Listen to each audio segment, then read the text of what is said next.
Televisa presenta Televisa del Golfo, porque todos somos uno. Presenta.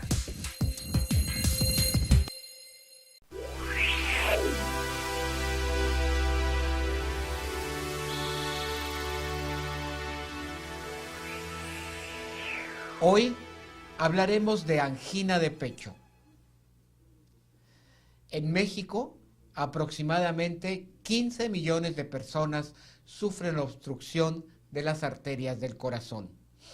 Este es un problema de salud muy importante porque es una de las principales causas de muerte en personas de 30 a 80 años. Sin embargo, no es raro que se presente en personas más jóvenes. Esto es una señal de alarma que nos indica que debemos poner más atención en el cuidado de nuestra salud. El riesgo de angina de pecho suele ser mayor en hombres que en mujeres. La cardiopatía isquémica sigue siendo la principal causa de muerte en nuestro país. De eso hablaremos hoy. Quédate con nosotros, mantente cerca de la radio y aprovecha la oportunidad para obtener información sobre angina de pecho con la especialista en cardiología de Hospital Semaín. Vamos a la entrevista en Familia Semaín.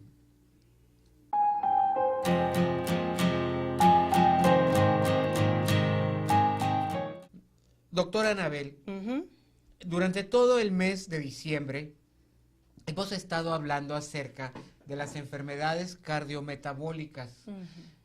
¿Qué son las enfermedades cardiometabólicas? Una enfermedad cardiometabólica viene siendo el resultado del conjunto de algunas situaciones especiales o enfermedades que forman parte del llamado síndrome cardiometabólico. Entre este síndrome cardiometabólico tenemos, por ejemplo, la diabetes, la hipertensión arterial, la obesidad, la dislipidemia. Estas son situaciones que en un momento dado nosotros no las identificamos adecuadamente y no les damos un manejo adecuado, pueden producirnos cambios muy importantes y severos a nivel del sistema cardiovascular, que incluso te pueden llevar al paciente a presentar un infarto al miocardio, incluso a la muerte del paciente. Entonces es muy importante identificar este conjunto de enfermedades que nos van a producir deterioro en nuestro corazón. O sea, todas están interrelacionadas y de alguna manera van a afectar el corazón. Y otros órganos, ¿verdad? Pero el corazón es uno de los más afectados. Entrando específicamente al tema que nos ocupa esta mañana, ¿qué es la angina de pecho? La angina de pecho viene siendo el síntoma de una enfermedad que se llama cardiopatía isquémica. La cardiopatía isquémica viene siendo la enfermedad de las arterias del corazón. Es lo que nos dice el paciente cuando llega a nuestro consultorio. Nosotros le preguntamos a qué es lo que viene y el paciente empieza a darnos su historia, ¿verdad? Él se queja de opresión en el pecho, de atacamiento. Por lo general, no dice que es un dolor, es una opresión.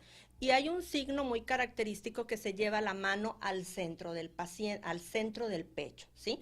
También el paciente refiere que esa opresión se le puede irradiar hacia el cuello y refiere un ahorcamiento a nivel del cuello, se le puede irradiar a la mandíbula, a ambos hombros, al brazo izquierdo, a la espalda, y puede estar asociado también con ahogamiento. Es aquel paciente que te dice que camina 1, 2, 3 cuadras o corre o hace las actividades en su trabajo y empieza a tener estos síntomas. No necesariamente tiene que ser el conjunto de todos. Hay gente que solamente puede quejarse de dolor en el brazo izquierdo al caminar o al hacer actividad física, y otras personas nos refieren nada más sensación de ahorcamiento en el cuello, ¿sí? Eso es lo que viene siendo una angina típica. Hay un grupo especial de pacientes como son los diabéticos. Los diabéticos tienen su sensibilidad disminuida, entonces estos síntomas son minimizados. Incluso hay pacientes diabéticos que no se dan cuenta, pero que sufren un infarto al corazón y solamente se quejaron de molestias torácicas inespecíficas.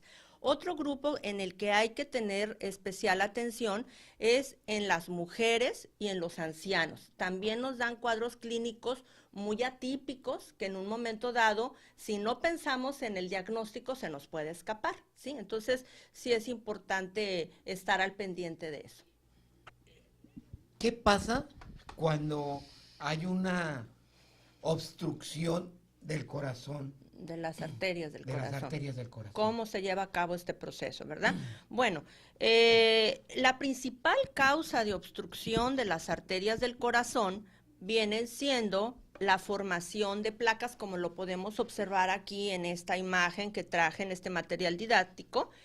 La formación de placas de grasa en estos diferentes cortes lo podemos observar. Por ejemplo, esta es una arteria, es un corte de una arteria limpia en donde vemos que el flujo sanguíneo va a ser adecuado, no hay ninguna obstrucción. Esta arteria puede ser de un bebé, de un infante, de un paciente joven, ¿sí?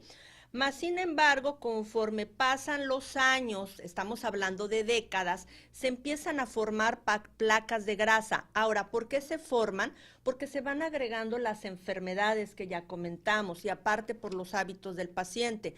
Empieza a establecerse el síndrome cardiometabólico, la ingesta alta de grasa del paciente durante su vida, definitivamente el tabaco, la obesidad, el sedentarismo, la diabetes, la hipertensión.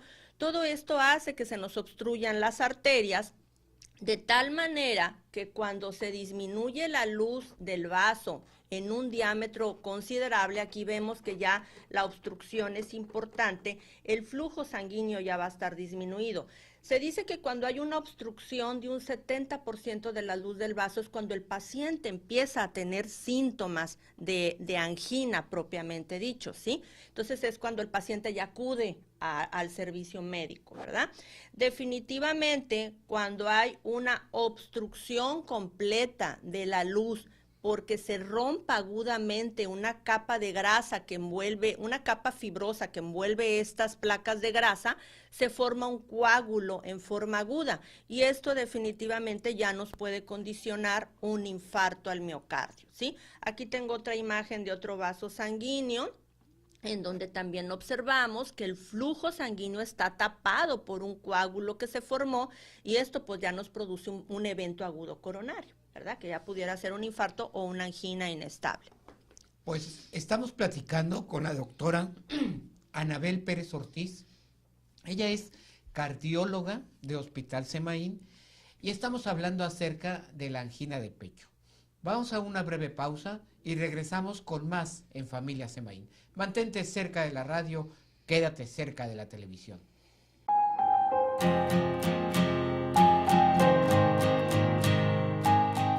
¿De qué manera o qué consecuencias tenemos cuando sucede esa obstrucción? ¿Qué es lo que pasa con nuestro organismo? Claro, en la circulación coronaria. Bueno, definitivamente ya platicamos cuál es el proceso de obstrucción. Ahora vamos a ver qué pasa cuando se obstruye la arteria.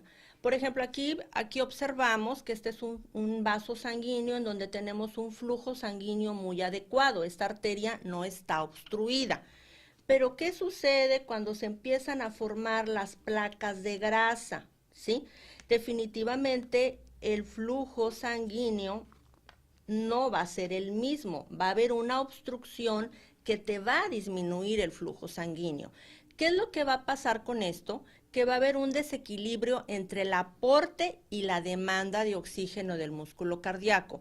Esto quiere decir que cuando el paciente hace actividad física, cuando el paciente corre, juega, camina, tiene un coraje, hace estrés, o incluso las amas de casa nos comentan que al barrer, trapear, sacudir, cuando empieza el paciente a tener actividad física, el corazón naturalmente se empieza a taquicardizar y la fuerza del músculo cardíaco empieza a hacerse más potente. Entonces, ¿qué es lo que va a suceder? El corazón y el músculo cardíaco van a consumir más flujo sanguíneo y más energía, pero debido a que está tapada la arteria, está obstruida, el flujo sanguíneo va a ser diferente. Por eso es que decimos que hay un desequilibrio entre el aporte y la demanda de oxígeno, ¿verdad? Entonces, esto es lo que principalmente ocurre. Tenemos otros casos especiales como por ejemplo el paciente hipertenso. El paciente hipertenso cuando tiene un descontrol hipertensivo muy importante, hace que se tense la pared del ventrículo izquierdo, hay un aumento de presión dentro de la cavidad cardíaca y esa es una causa que también nos puede producir aumento de la demanda de consumo de oxígeno por parte del músculo cardíaco sin necesidad que la arteria esté obstruida. Otra situación que ocurre en el paciente hipertenso es que en el paciente hipertenso de muchos años se hace gordo el corazón, se engruesa la pared. Aquí observamos una pared de un corazón normal, que de un paciente que no es hipertenso, en donde la pared es delgada. La pared normalmente mide 10 milímetros, 1 centímetro. Mas, sin embargo, en el paciente hipertenso, como el corazón se esfuerza mucho para poder vencer toda la hipertensión, entonces el corazón se empieza a engrosar, como vemos, esta pared es mucho más gruesa. Entonces este músculo cardíaco va a necesitar más flujo sanguíneo, de tal manera que cuando el paciente hipertenso crónico, que ya va a tener una cardiopatía hipertensiva establecida, empiece a hacer actividad física, empiece a hacer esfuerzo, el músculo le va a pedir más flujo sanguíneo, pero la circulación va a estar deficiente y va a haber disminución de aporte de oxígeno y el paciente hipertenso también puede tener angina y no necesariamente pueda estar tapada su arteria puede estar bien, lo único que su músculo va a pedir más, ¿verdad? Entonces el paciente se va a sentir mal, ¿verdad? En algunos casos. Por eso es muy importante que el paciente se controle desde un inicio, el paciente hipertenso. Cuando nosotros detectamos por primera vez un paciente, hay que llevar un control adecuado para evitar que tenga una cardiopatía hipertensiva en un futuro. Otra situación que nos puede producir desequilibrio entre la demanda y el aporte viene siendo un paciente que tiene anemia. Aquí no hay obstrucción de la arteria, pero si el flujo sanguíneo y la sangre está desoxigenada, el paciente puede tener una angina también por anemia. En aquellos pacientes con problema pulmonar avanzado, un enfisema pulmonar, una hiperreactividad bronquial descompensada, en donde tienen hipoxemia, también puede cursar con angina. Pacientes con problema de hipertiroidismo, un hipertiroidismo mal controlado que pueda caer en una crisis de tirotoxicosis, descontrola la presión, aumenta la frecuencia cardíaca, aumenta el consumo miocárdico de oxígeno e incluso puede hasta infartarse el paciente, ¿sí? Hemos tenido casos. Es una consecuencia. Claro. ¿Con qué otras enfermedades que no son cardíacas se puede confundir la angina de pecho? Hay una serie de patologías, ¿verdad?, que en cierta forma nos pueden dar un cuadro clínico muy semejante al de una angina de pecho y no ser angina de pecho. Entre ellos tenemos las enfermedades digestivas. Aquí me permití traer un estómago para ilustrar. Esta es la cavidad gástrica y la cavidad gástrica está conectada con el esófago, que es esta pequeña tubería. El esófago conecta la boca con el estómago y pasa a través del tórax. Gente que padecemos reflujo gástrico, los ácidos gástricos se regresan hacia el esófago, suben hacia el esófago y lo van a irritar, lo van a inflamar. Entonces el paciente con este tipo de problemas va a tener dolor en el pecho y hay una situación especial que se llama vasoespasmo esofágico, que realmente a mí me ha dado y es muy difícil y es un cuadro muy semejante al de angina de pecho, en donde el paciente se siente oprimido y atacado. Y curiosamente se quita poniéndote la pastilla debajo de la lengua sublingual. Entonces, ahora sí que te quedas, ¿será uno o será el otro, verdad? Pero es una enfermedad que se confunde muy frecuentemente. Otra situación puede ser una úlcera péptica perforada, hernia hiatal, pacientes que tienen cólico vesicular, que llegan al servicio de urgencias con un cólico biliar, como se irradia el cólico hacia el tórax, podemos pensar que el paciente tenga un cuadro de angina o se esté infartando. Pancreatitis aguda también te puede dar un problema de confusión, ¿verdad? Otras situaciones, tenemos que tener en cuenta, yo siempre les digo a mis pacientes que en el tórax no solamente existe corazón, porque el paciente le duele el pecho y ya piensa, todo lo relaciona con el corazón. Realmente en el pecho, en el tórax, existe hueso, músculo, nervio, pulmón, ¿sí? Pericardio, que es una bolsa que envuelve el corazón. Entonces, si se alteran esas estructuras, pues puede darnos un cuadro clínico de dolor de pecho, ¿sí? Entonces, por ejemplo, una neumonía te va a inflamar la pleura, te puede dar un dolor torácico. Pacientes que tienen contracturas musculares torácicas te pueden dar dolor de pecho también. A veces se inflaman los cartílagos costales, que son unos huesitos muy delgaditos que tenemos aquí en el esternón, también nos pueden dar esa situación. Y algo importante, las crisis de ansiedad, las crisis de pánico, te pueden enmascarar un problema cardíaco franco. Y realmente estas situaciones me llegan muy frecuentemente a la consulta, donde el paciente se ahoga, se oprime, quiere salir corriendo de un área y pues finalmente hay que mandarlos al psiquiatra, ¿verdad? Porque es el que se encarga de llevar a cabo ese tipo de patología. Sí, y es importante diagnosticarlo, ¿eh? Sí.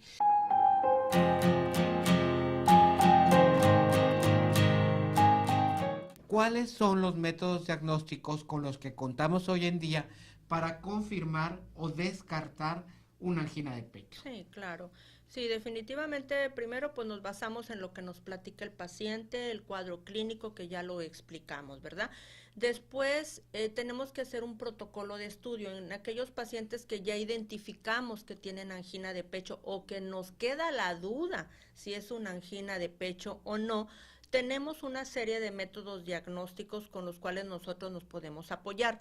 El más sencillo con el que contamos y lo tenemos en todos los consultorios de cardiología y en algunos médicos que no son cardiólogos también cuentan con él, es el electrocardiograma. Me permití traer aquí el aparato. Este es un aparato pequeño, portátil, pero para que lo conozca la población en general.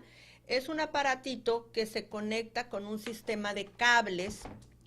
Es un cableado que vamos a conectar hacia el paciente, ¿verdad? En las extremidades superiores vamos a poner unas pinzas, son unas pinzas de plástico con una barra de metal, las ponemos en las extremidades superiores, en las extremidades inferiores arriba de los tobillos, por lo general se aplican, y la finalidad del electrocardiograma es registrar a través del sistema de cableado la actividad eléctrica del corazón y plasmarla en un papel del electrocardiograma. Aquí me permití traerles y enseñarles a la población qué es el electrocardiograma.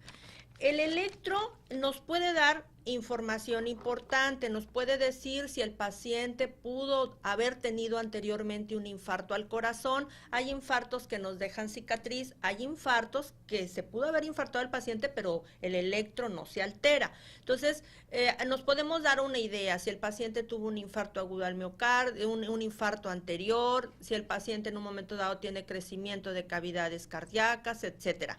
Pero el que salga completamente normal un electro no significa que el paciente no tenga la enfermedad, ¿verdad? O sea, nos tenemos que ir... No hay una garantía. No, tiene una sensibilidad baja. Un electro normal no significa que el paciente no tenga angina de pecho, e incluso hay casos en un pequeño porcentaje de pacientes que se están infartando y que tienen un electrocardiograma normal, ¿verdad? Y además es un método diagnóstico que lo tomas en reposo. El paciente está acostado, ¿sí? Realmente tú lo acuestas en tu camilla de exploración, en 5 minutos le tomas el electro y realmente es un estudio en donde el paciente no tiene estrés cardíaco, ¿sí? Para esto hay otros métodos diagnósticos con los que contamos. Uno de los más sencillos también, más antiguos, es la prueba de esfuerzo.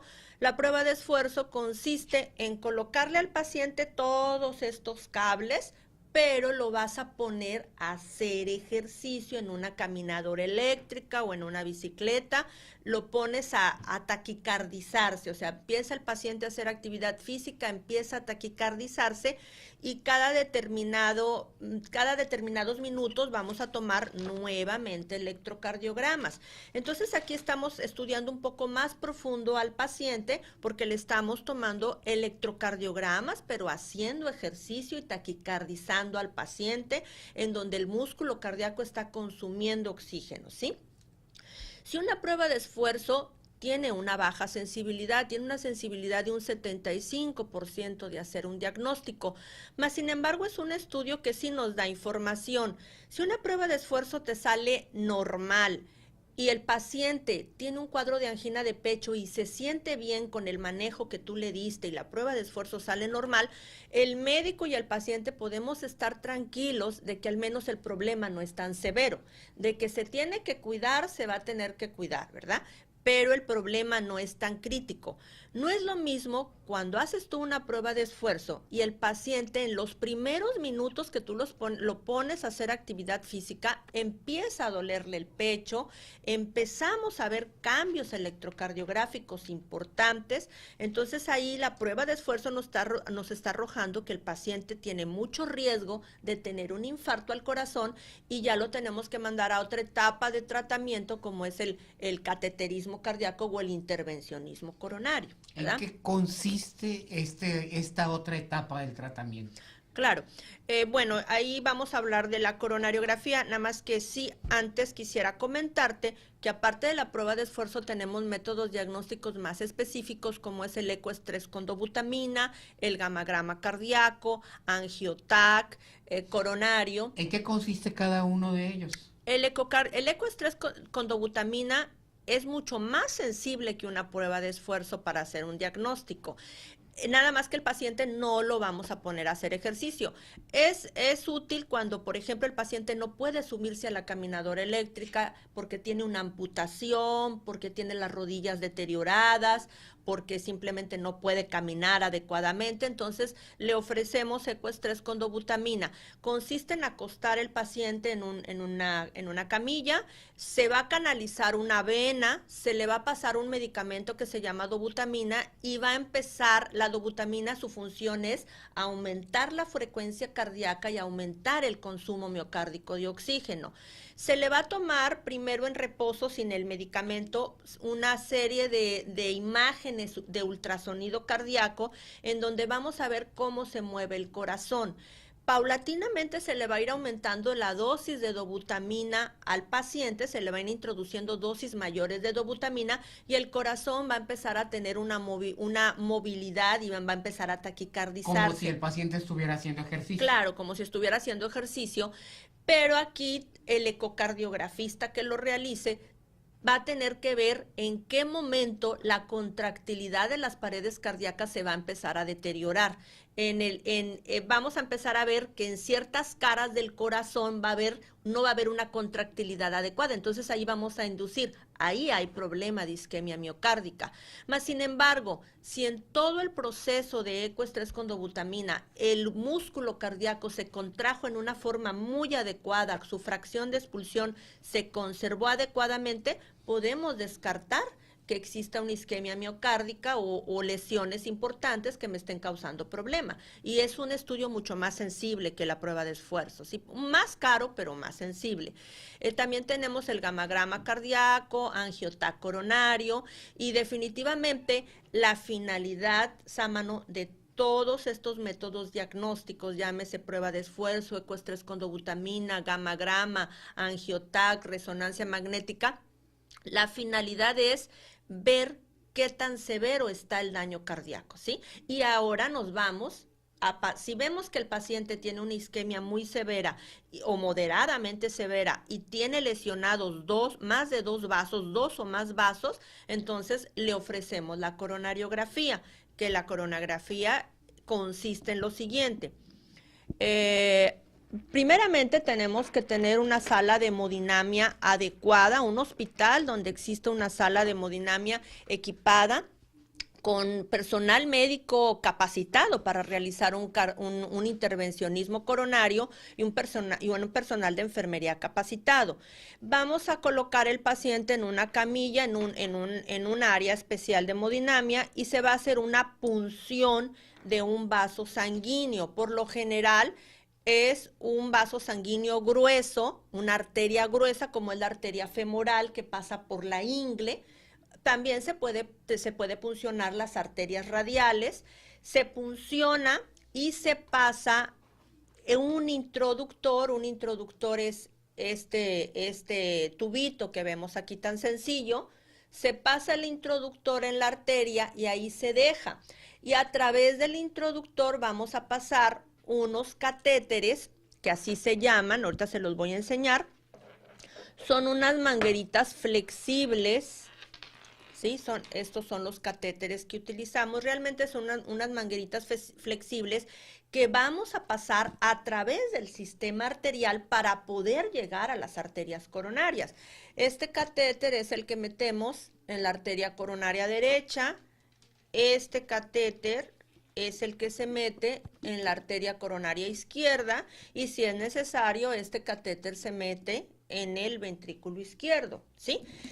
Ya canalizada la arteria, como vemos en esta ilustración, aquí observamos que llega el catéter, esto morado es el catéter, canula la coronaria, se va a pasar a través del catéter una sustancia que se llama medio de contraste y que nos va a empezar a pintar las arterias del corazón. Ahí nos vamos a dar cuenta, Sámano, cómo está el sistema arterial, cómo está la anatomía del sistema arterial. Nos podemos encontrar con varias cosas. Que esté ya de a tiro muy mal el sistema arterial y ya no le podamos ofrecer nada al paciente. Nos hemos topado también con casos en donde las arterias coronarias están limpias completamente, o bien que el paciente tiene múltiples lesiones de obstrucción. Si en un momento dado aquí el cardiólogo intervencionista tiene que analizar si esas obstrucciones pueden destaparse por medio de técnicas de intervencionismo coronario, o bien si el problema es muy crítico, el paciente se manda a una cirugía de corazón abierto. Si el paciente es candidato a destapar la arteria, se puede hacer en ese mismo proceso de cateterismo o en otro tiempo, y consiste en identificar primero la arteria obstruida, se pasa un catéter que en la punta tiene un globito, no sé si se aprecie, pero aquí hay un globito, con un aparato que es un regulador de presión, se va a inflar el globito y va a planchar la placa de ateroma, de tal manera que quede libre el flujo sanguíneo y se libera la obstrucción. Pero aparte se le pone un stent. Esto amarillito que se ve aquí es un stent, pero se los traje en vivo. Aquí lo tengo en este tubo de ensayo. A lo mejor no lo aprecia el televidente, pero es un resortito. Aquí lo estamos viendo el licenciado y yo. Es un resortito muy pequeño de este tamaño que se introduce en las arterias del corazón. Al estar dentro de la arteria, se expande el stent y deja abierta la arteria, ¿sí? Entonces, este es un tratamiento de intervencionismo de las arterias coronarias, en donde nos va a mejorar el flujo sanguíneo cardíaco al paciente y le va a mejorar los síntomas, ¿verdad? Claro, definitivamente. De esta manera su calidad de vida va a ser mucho mejor. Claro. Y va a poder llevar a cabo sus actividades normales. Claro, claro. Si el paciente, por ejemplo, te dice que se cansaba al caminar media cuadra y le haces este intervencionismo y te dice que camina 10, 15 cuadras, pues qué felicidad, ¿verdad? O sea, realmente le estás ayudando al paciente. Naturalmente, ¿sí? Que sí. ¿Cuáles son las recomendaciones que hace la doctora Anabel Pérez Ortiz a todo nuestro auditorio para combatir esta enfermedad? Hay factores de riesgo modificables como son la diabetes, la hipertensión, la dislipidemia, la obesidad, el sedentarismo, el tabaquismo. Todos esos puntos los podemos modificar. La diabetes con un buen control, dieta, ejercicio, caminata, control médico, la hipertensión también, de la misma forma, llevando un control cardiológico, tomándose sus antihipertensivos, llevando la dieta, haciendo ejercicio. El tabaco, pues hay que dejarlo de utilizar. Se dice que las mujeres posmenopáusicas que fuman, tienen 9 veces más posibilidades de infartarse que una mujer que no fuma. Entonces realmente es algo que tenemos que hacer y tenemos que agarrar conciencia a toda esa gente que fuma de dejar el tabaco, ¿verdad? El control de peso, la obesidad. Y por último, invitar a la población general que si tienen un dolor torácico de las características que comenté, o bien, aunque no sea de las características que acabamos de hablar, pues más vale que acudan al médico para que nosotros los médicos identifiquemos si es un cuadro sugestivo de angina, y si es un cuadro de angina, pues hacerle un protocolo de estudio, como ya lo comentamos, para poder ayudar al paciente y estratificar su riesgo coronario.